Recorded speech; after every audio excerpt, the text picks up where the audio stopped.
Hi friends, welcome back to Judy's Cooking Diary. இன்னைக்கு நம்ம சேனல்ல ஒரு சூப்பரான evening tea time snacks recipe தான் பார்க்க போறோம்.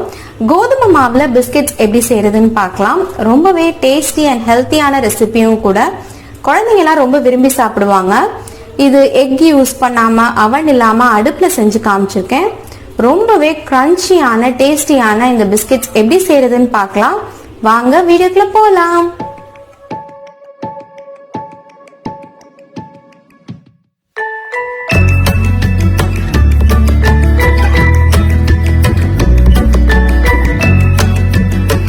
கோதுமை பிஸ்கட் செய்யறதுக்கு ரொம்பவே மினிமமான வீட்டில் இருக்கிற பொருட்களே போதும்.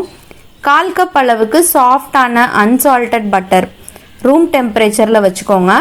ரொம்ப மெல்ட் பண்ணிட வேண்டாம். ஜஸ்ட் தொட்டா சாஃப்டாக இருக்கிற மாதிரியான ஸ்டேஜில் ஒரு பவுலில் சேர்த்துக்கோங்க. இது கூட 1/2 கப் அளவுக்கு பவுடர் பண்ணி வச்சிருக்கிற சுகர் சேர்த்துக்கலாம். சுகர் அப்படியே முழுசாக சேர்த்திங்கன்னா அந்த கிறிஸ்டல்ஸ் அப்படியே நம்ம பிஸ்கெட் வெந்து வர்றப்ப அப்படியே தெரியும். ஸோ நல்லா ஃபைன் பவுடர் பண்ணிவிட்டு இந்த பட்டரோட சேர்த்துட்டு ஒரு கரண்டி யூஸ் பண்ணி நல்லா மிக்ஸ் பண்ணிக்கோங்க. அந்த பட்டர் கூட சுகர் நல்லா மிக்ஸ் ஆகி பிளெண்ட் ஆகி ஒரு பேல் எல்லோ கலர் வரும். அது வரைக்கும் நல்லா மிக்ஸ் பண்ணிக்கோங்க. சுகர் நல்லா கரைஞ்சிருக்கும். இந்த ஸ்டேஜில் நம்ம மாவு சேர்த்துக்கலாம். ஜல்லடை யூஸ் பண்ணிக்கோங்க.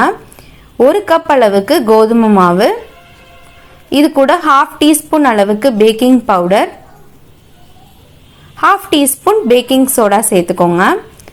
வெனிலா எசன்ஸ் ஃப்ளேவர் பிடிக்கும்னா அது கூட நீங்கள் டைரெக்டாக அந்த பட்டரில் சேர்த்துருந்துருக்கலாம். நான் எதுவுமே சேர்க்கலை. வெனிலா எசன்ஸ்க்கு பதிலாக ஜஸ்ட் ஒரு பிஞ்ச் ஏலக்காய் தூள் கூட சேர்த்துக்கலாம். உங்களுக்கு பிடிக்கும்னா அதுவும் டிஃப்ரெண்ட்டான ஃப்ளேவர் இருக்கும். இப்போ மாவை சலிச்சிட்டு சேர்த்ததுனால நல்ல ஒரு டெக்ஸ்சர் கிடைக்கும் நம்ம பிஸ்கட்ஸ்க்கு. இப்போ கை யூஸ் பண்ணி நல்லா பிசைஞ்சு விட்டுக்கோங்க.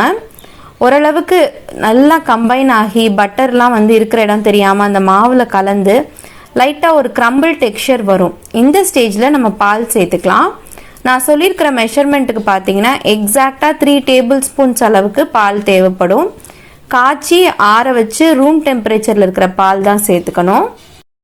பால் சேர்த்துட்டிங்கன்னா உடனே நல்லா மாவு கம்பைன் ஆகி வந்துடும். தண்ணி எதுவுமே சேர்த்துடக்கூடாது. ஜஸ்ட் 3 ஸ்பூன் அளவுக்கு பால் சேர்த்துட்டு சப்பாத்தி மாவு மாதிரி இழுத்து பிசையக்கூடாது. ஜஸ்ட் எல்லா மாவையும் ஒரேதாக கம்பைன் பண்ணிட்டே வாங்க. இந்த மாதிரி கையில் ஒட்டாமல் வர்ற வரைக்கும் மாவை கம்பைன் பண்ணிக்கோங்க. குக்கி டோ நமக்கு ரெடி ஆயிடுச்சு. இதை நீங்கள் இப்படியே செய்யலாம், இல்லை ஒரு கிளிங் ராப் பண்ணி ஃப்ரிட்ஜில் வச்சு அடுத்த நாள் கூட செஞ்சுக்கலாம். இப்போ சப்பாத்தி மாவு தேய்க்கிற மாதிரி ஒரு பார்ச்மெண்ட் பேப்பர் விரிச்சிட்டு அதுக்கு மேலே ரோலிங் பின் வச்சு நல்லா தின்னாக தேய்ச்சிக்கோங்க. டைரெக்டாகவே நம்ம தட்டிலையோ இல்லை ஏதாவது ஒரு போர்டில் வச்சு செய்யலாம். பட் அது ஒட்டிட்டு வந்துடும். ஸோ இந்த மாதிரி பார்ச்மெண்ட் பேப்பர் இல்லை பட்டர் பேப்பர் யூஸ் பண்ணிங்கன்னா சுத்தமாக ஒட்டாமல் ஈஸியாக எடுக்கிறதுக்கு வரும். எவ்வளவுக்கு எவ்வளவு மெல்லிஸாக தேய்க்கிறீங்களோ அந்த அளவுக்கு உங்கள் பிஸ்கெட்ஸ் நல்லா கிறிஸ்பியாக கிடைக்கும். குக்கி கட்டர் இருந்துச்சுன்னா எந்த ஷேப்பில் வேணுமோ கட் பண்ணி எடுத்துக்கலாம். குக்கி கட்டருக்கு பதிலாக பாட்டிலோட மூடி இருந்துச்சுன்னா கூட அதை யூஸ் பண்ணி சர்க்கிளாக கட் பண்ணி எடுத்துக்கலாம்.